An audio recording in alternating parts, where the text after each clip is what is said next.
Bonjour Malik Cissé, j'ai 31 ans, je suis d'origine sénégalaise. Je suis responsable commercial de profession. J'ai 10 ans de carrière aujourd'hui dans la vente. Je suis très attaché au continent africain et notamment au Sénégal de par mes origines. Et c'est la raison pour laquelle j'ai décidé de créer la société Secure Invest. Et l'idée, c'était de voir comment je pouvais apporter ma pierre à l'édifice dans le développement de mon pays et notamment avoir un impact. Donc, comment j'ai eu l'idée de créer Secure Invest? Ça part de deux raisons. La première, c'est une remise en question personnelle. Et la deuxième, c'est une frustration. Pourquoi remise en question? On est en mars 2020, premier confinement. Tout le monde est bloqué chez soi, donc on a un peu plus de temps pour réfléchir, se remettre en question. Et à ce moment-là, je me pose la question de quel impact j'ai moi dans mon travail au quotidien. Et est-ce que je pourrais pas avoir un impact plus important, notamment dans mon pays d'origine. Donc ça, c'est la première raison. Et la deuxième raison, c'est frustration personnelle. Pourquoi? Dès lors où je me dis que je peux potentiellement avoir un impact plus important au Sénégal, je me pose la question d'acheter un terrain. Donc à ce moment-là, je vais commencer mes recherches. Donc sur Internet, je vais pas trouver grand-chose, en tout cas quelques annonces par-ci par-là, mais rien de très fiable. Et donc à ce moment-là, je vais discuter avec mon entourage, des proches, et je vais leur poser la question de savoir s'ils ont déjà investi au Sénégal, et si oui, s'ils ont des contacts à me faire partager. Et le retour que je vais avoir, c'est j'ai déjà investi, je me suis fait escroquer, donc j'ai acheté un terrain qui a été vendu à plusieurs personnes. Deuxièmement, moi j'ai pas encore investi, mais j'y compte pas parce que c'est trop compliqué. Et troisièmement, j'ai acheté un terrain, mais il s'avère qu'il est dans une zone inconstructible parce que c'est une zone inondable. Donc à partir de ce moment-là, je me dis que ça va être très compliqué. Et à chaque fois, le retour que je vais avoir, c'est si tu trouves une solution, moi je suis preneur. Donc là, je me dis qu'il y a peut-être quelque chose à créer parce qu'il y a une réelle problématique. Mais à ce moment-là, je ne sais pas si cette problématique, elle est majoritaire ou minoritaire. Donc pour le savoir, je vais réaliser un sondage sur la base de 1000 sondés à qui je vais poser la question: avez-vous déjà investi au Sénégal? Si oui, dans quel secteur d'activité? Racontez-nous votre expérience d'investissement. Quelles sont les suggestions que vous pouvez nous faire pour justement sécuriser l'investissement au Sénégal? Et sur la base de ce sondage-là, qui est représentatif, je vais avoir des retours qui vont confirmer l'avis minoritaire que j'avais dans mon cercle d'amis. Et donc là, ça va vraiment me conforter dans l'idée de créer Secure Invest et de proposer une solution qui va d'abord m'être personnelle, qui va m'aider personnellement d'abord dans mon investissement et si possible aider d'autres personnes. Donc c'est la raison pour laquelle j'ai créé Secure Invest. Dans la thématique des sondages et notamment des retours d'expérience sur l'investissement au Sénégal, aujourd'hui on va vous présenter deux personnes qui ont investi au Sénégal, à qui on va demander notamment leur retour d'expérience, quelles sont les difficultés qu'ils ont rencontrées, si c'était à refaire, comment ils le feraient, et qu'est-ce qui manque aujourd'hui pour sécuriser de façon fiable les investissements au Sénégal.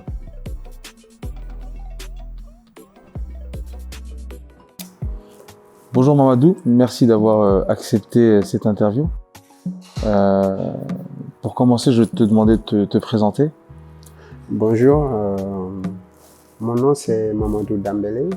Je suis juste quelqu'un qui essaie de survivre. C'est quoi aujourd'hui toi ton lien avec le Sénégal? Je suis né au Sénégal. J'ai grandi au Sénégal jusqu'à l'âge de 24 ans. Après, je suis parti à l'extérieur. Mais ma mère est toujours là-bas, mes sœurs, la famille est là-bas. Du coup, tu dis que tu es parti à l'extérieur. Tu peux nous préciser dans quel pays? Je suis parti aux États-Unis. J'ai fait 26 ans là-bas, ici et là, et maintenant je suis à Paris. J'essaie de voir ce qui se passe de ce côté. J'essaie de changer un peu d'atmosphère et revoir un peu les perspectives. Ok. Et par rapport à ton lien au Sénégal, j'imagine que tu as déjà eu l'occasion d'y investir. Est-ce que tu peux nous parler de ces expériences d'investissement de ce que tu as retenu, des difficultés que tu as pu rencontrer? Oui, on a essayé, comme toute personne qui est à l'étranger, tu veux sécuriser tes derrières en quelque sorte. On a fait un peu de tout. On touche à tout ce qu'on voit, ce qu'on entend, qui est un peu, qu'on pense que c'est lucratif. Finalement, je suis plutôt dans le bâtiment et un peu dans l'agriculture. Et on essaie, parce que quand tu n'es pas sur place, c'est un peu difficile quand même. Et justement, quand tu n'es pas sur place, tout le monde sait que tu sois dans n'importe quel pays dans le monde, généralement, quand tu n'es pas sur place, c'est pas évident. Au Sénégal, toi, tu as eu l'occasion de le faire, de vivre cette expérience d'investissement tout en étant à l'extérieur. Est-ce que tu as rencontré des mésaventures? Est-ce que tout s'est bien déroulé? Parce que ça peut également arriver. Ou tu as eu des mésaventures que tu peux nous partager? Je dirais pas que tout s'est bien déroulé. Parce que quand tu es à l'étranger, ce que les gens voient, c'est comme l'Américain dirait, un milking cow. Ça veut dire qu'on pense que tu as de l'argent, tu as un arbre qui te fait de l'argent chaque matin, donc c'est envoie, envoie, envoie. Donc tu t'attends à voir des résultats, pas dans l'immédiat, mais quand même que si tu pars en vacances, on te dit tu as 7 € ici de garder pour toi. Mais en général, tu dépenses, et en fin de compte, quand tu arrives là-bas, tu continues à dépenser. Ou bien tu commences quelque chose, à faire de paperasse, les papiers, tu achètes un terrain, pour avoir les papiers, il faut courir de gauche à droite, surtout si tu n'es pas sur place. La personne à qui tu confies, elle ne travaille pas pour toi en général. Parce qu'on fait à l'ancienne. C'est ta sœur, c'est ta cousine, c'est ton oncle. De ce fait, même aller à l'heure à un rendez-vous, c'est un problème. Donc, de ce fait, la mentalité sénégalaise, c'est que c'est l'heure sénégalaise en quelque sorte. Les gens ne sont jamais à l'heure. Donc, ça crée un problème. Toi qui veux que tout se déroule comme tu le veux, parce que tu respectes la personne. Comme on dit, time is money. Tu veux pas faire perdre le temps. Alors qu'au Sénégal, les gens trouvent des moyens à te faire perdre le temps. De ce fait, quand tu vas là-bas pour investir ou tu es à l'étranger, c'est toujours dur. Parce que moi, quand je pars au bled, la majeure partie du temps, c'est de courir après les papiers. Tu vas voir quelqu'un pour un cas spécifique, mais il te raconte une autre vie. Donc, si tu étais venu pour 30 minutes, tu vas rester peut-être 2 heures de temps. C'est-à-dire qu'en plus de ce que tu dis, c'est que au niveau administratif, que ce soit pour signer des documents, parce que quand tu fais un achat, partout dans le monde, il faut à un moment donné une trace. Oui. Donc à ce niveau-là, au Sénégal, ça peut être très compliqué d'avoir le process final entre le moment où tu as dit je veux acheter, le moment où tu as acheté et le moment où tu contractualises concrètement avec un acte administratif. Oui, c'est très difficile parce que comme je disais tout à l'heure, quelqu'un qui est venu en vacances pour 1 mois, tu n'as pas le temps. Donc ça fait que tu ne vas pas le finir sur place. Tu vas laisser ça entre les mains d'une autre personne. Qui fait que ça devient un autre problème. Parce que cette autre personne, tu ne sais pas comment elle travaille, c'est juste les papiers, il faut que toi-même tu vois. Donc de ce fait, il faut que tu sois à l'étranger et que tu aies vécu la vie à l'étranger pour pouvoir rentrer et expliquer ce que tu attends de ceux qui sont là-bas. De ce fait, on a besoin de quelque chose en place ou de quelqu'un qui a fait l'étranger, qui sait c'est quoi perdre de l'argent, qui sait c'est quoi être, excusez-moi du terme, couillonné, pour savoir comment gérer les affaires des autres personnes qui sont restées à l'extérieur. Donc par rapport à tout ce que tu me dis là, Mamadou, notamment le problème lié à la culture et à la différence de vision que peuvent avoir les gens qui vivent au Sénégal et les gens de la diaspora qui vivent à l'étranger, par rapport notamment au niveau administratif où on a des lenteurs et notamment quand on va au Sénégal pour régler ce type de problème, ben, on est pressé par un temps, hein, parce qu'on généralement on y va pendant nos congés, donc c'est limité. Par rapport à tous ces problèmes-là, qu'est-ce que Secure Invest, toi, peut t'inspirer dans la résolution de ces problèmes-là? Je vais juste expliquer un cas qui s'est passé tout récemment. J'avais acheté un terrain et j'ai fait les papiers, mutation et tout. Et sur le papier, c'est écrit à usage agropastoral. Donc, pour moi, c'est pour l'agriculture et l'élevage. Donc, je faisais un peu d'agriculture et j'ai commencé à faire un poulailler. Finalement, des gens sont venus qui font partie, soi-disant, de l'administration, qui m'ont dit que je ne dois pas construire un poulailler. J'ai montré, bon, je n'ai pas pu montrer directement, mais j'ai communiqué à la personne qui s'en charge. Il faut montrer les papiers, c'est à usage agropastoral. Ils m'ont dit, ils l'écrivent, mais c'est pas ça. Donc, on m'a donné une convocation. Les gens sont partis à la convocation et c'était une amende. Parce que je ne devais pas construire un poulailler. Alors que tu as un document qui stipule que tu peux le faire. Ouais. Donc, de ce fait, j'ai dû payer une amende. Et là, on me dit que je ne peux pas continuer les travaux. J'ai dû envoyer quelqu'un pour voir le maire. Il dit que ces gens de l'administration ne devraient pas être ici pour arrêter ton travail. C'est la mairie qui doit faire ça. Donc, moi qui suis à l'étranger, c'est difficile pour moi de coordonner là-bas. Mais s'il y avait quelqu'un ou une structure comme Secure Invest qui était là-bas, je n'aurais pas à appeler chaque jour pour voir où en est-on. Donc c'est une personne qui vient faire le lien entre des opérateurs locaux qui vont construire le poulailler ou travailler dans le poulailler et la personne qui va payer pour ça. Donc faire le lien entre les deux et garantir le fait que ça soit fluide et que tu n'aies pas ce genre de problème avec soit la mairie ou l'administration. Absolument. Et l'autre problème, c'est que ils ont su que je n'étais pas là-bas.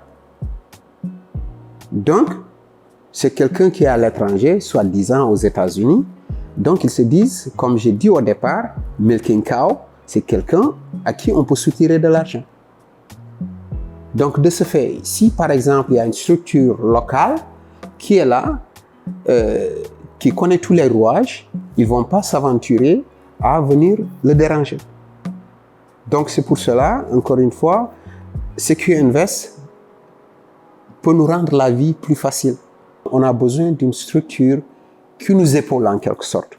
Et ça ne peut être que quelqu'un qui connaît ce que c'est d'être déçu. Beaucoup de gens au bled, ils n'ont pas été déçus. Ils vivent à l'aise plus que nous. Alors que nous, c'est nous qui travaillons.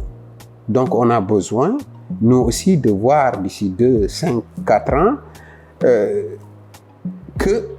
qu'on est en sécurité à travers une structure qui s'appelle Secure Invest et qui peut nous aider dans toutes nos démarches pour faciliter nos vies.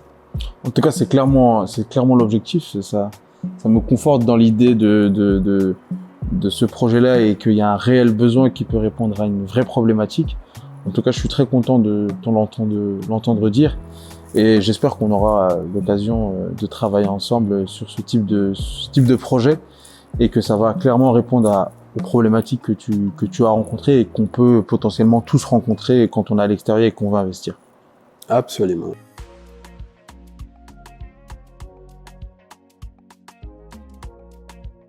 Bonjour Marie-Laure. Bonjour. Merci d'avoir accepté l'interview. Merci. Est-ce que tu peux te présenter en 2-3 mots? Moi, je m'appelle Marie-Laure Musquet, j'ai 37 ans.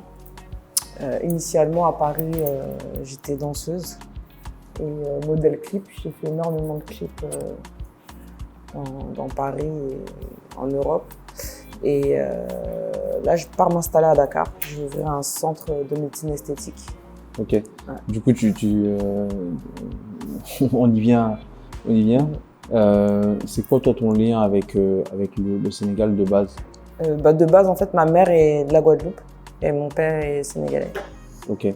Et là, tu as un projet de t'installer au Sénégal pour monter un... Comment t'es venue l'idée du Sénégal? C'est parce que tu as des origines ou c'est pas forcément mes origines, mais c'est parce que j'ai connu tardivement le Sénégal. J'étais à Dakar il y a peut-être 4 ans. J'ai connu Dakar il y a 4 ans. Je suis allée faire des prestations dedans, justement. Et en fait, de là, il fallait que je pense à une reconversion professionnelle. Donc j'ai réfléchi et je me suis arrêtée sur Dakar, même pour la qualité de vie, aussi par rapport à ma famille, pour me rapprocher de ma famille là-bas. Donc je me suis dit que j'allais partir pour m'installer à Dakar. Ok. Et du coup, avant cette installation, est-ce que toi, tu as déjà eu l'occasion, tu as déjà eu une expérience d'investissement au Sénégal? Oui, ouais, une expérience malheureuse. Mais dans l'investissement, en fait, j'ai voulu investir dans un terrain là-bas. Je voulais acheter un terrain pour peut-être pas forcément construire, mais peut-être dans l'espoir peut-être de le revendre plus tard. C'était juste vraiment pour acheter. On me l'a vendu comme une affaire, en fait. Donc je pensais faire une affaire. Et en fait, non, c'était une arnaque. Et à quel moment tu as su toi que c'était une arnaque? Est-ce que déjà tu étais sur place quand ça s'est passé? T'étais à l'extérieur? J'ai tout fait de Paris, je me suis pas déplacée. Et après, le souci aussi, c'est que en fait, j'ai délégué tout à ma cousine qui n'est pas dans ce milieu. C'est parce qu'elle était sur place, c'est parce qu'elle avait le temps. Donc j'ai délégué ma cousine pour qu'elle aille faire les visites, en fait, les rendez-vous, pour qu'elle s'occupe de tout, entre guillemets. Mais en fait, même on a été devant un notaire. Et en fait, il s'est avéré que le terrain, en fait, il avait été vendu à plusieurs personnes. Okay. Et on parle d'une somme d'à peu près combien? Je me souviens plus en CFA, mais en euros, c'était à peu près 8 000 euros. Un peu plus de 8 000 euros. Ok. Et du coup, ça, c'est ta première expérience d'investissement. C'est-à-dire que toi, tu te dis, on te propose une affaire. Du coup, tu dis, je saute le pas parce que c'est aussi l'occasion d'avoir quelque chose dans son pays d'origine. Et il s'avère qu'en réalité, en fait, ce terrain a été vendu à plusieurs personnes. À plusieurs personnes, ouais. Il paraît que c'est très courant en plus. Mais du coup, comment, de cette expérience négative, toi, tu te dis quand même, je vais m'installer au Sénégal? Est-ce que tu te dis, finalement, c'est pas grave, c'est quelque chose qui peut arriver et du coup, bien sûr, c'est comme ça qu'on apprend. Oui, il a bien fallu que je passe au-dessus, que je m'asseye dessus. Mais je sais qu'à Dakar, il y a énormément de potentiel. Heureusement, il n'y a pas que des escroqueries. Ça en fait partie, mais à Paris aussi, il y en a. Et c'est moi, en fait, j'ai eu la naïveté de penser que là-bas, c'était pas, que ça n'existait pas, en fait. En fait, c'était comme en France, quoi, En fait, c'est comme à Paris. Ils sont comme à Paris. Voilà. Et du coup, là, tu vas t'installer au Sénégal. Oui. Du coup, pour le faire, j'imagine que tu as dû faire un certain nombre de choses à distance. Peut-être même trouver un logement. Comment ça s'est passé? Même là, pareil. Là, en fait, je trouvais pas de structure. En fait, je trouvais pas de. Même les agents. J'ai contacté des agents immobiliers, mais ils n'étaient pas efficaces. Ils me proposaient pas. Ils me proposaient pas du tout, ou le peu qu'ils me proposaient, ça correspondait pas à ce que je cherchais. Parce que tu leur dis que tu cherches 4 chambres, ils te proposent des 6 chambres, des 7 chambres ou des 3 chambres. Ou quand c'est 4 chambres, c'est pas dans le lieu où tu as fait ta demande. Exactement. Après là, j'ai trouvé, mais c'est vrai que c'était pas là où je voulais. De base, j'étais pas partie sur cette zone. Aux Almadies, je voulais pas spécialement là, mais finalement, j'ai trouvé quelque chose d'intéressant là-bas. Mais du coup, pour le faire, t'as été assez confiante ou t'as été méfiante? C'était quoi ton état d'esprit? J'ai été très méfiante. J'ai vraiment été très méfiante, mais même là encore, ça aurait pu. Mais j'ai vraiment été très, très, très, très méfiante.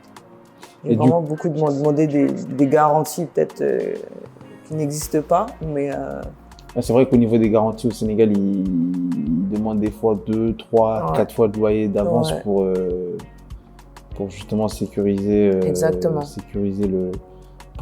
l'affaire.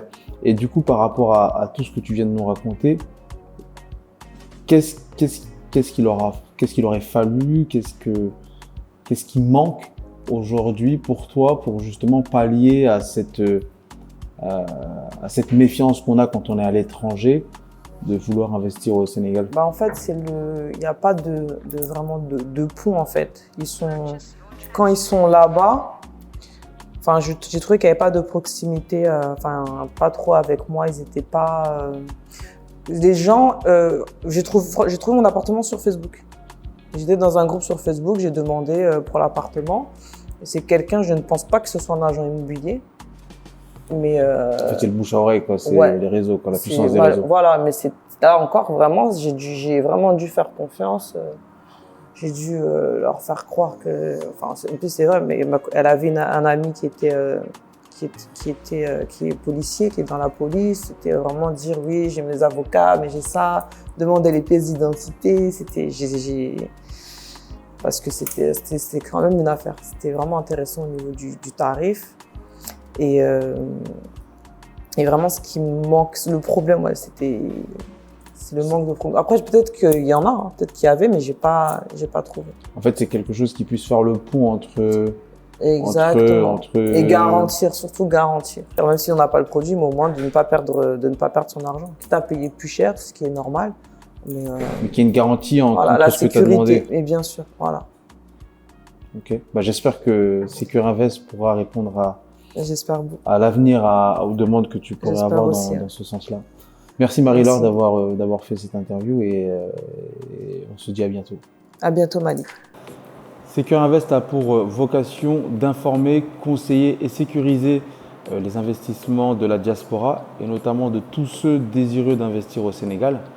On va le faire par le biais notamment d'identification de partenaires fiables dans différents domaines d'activité, notamment le bâtiment, l'immobilier ou l'agriculture.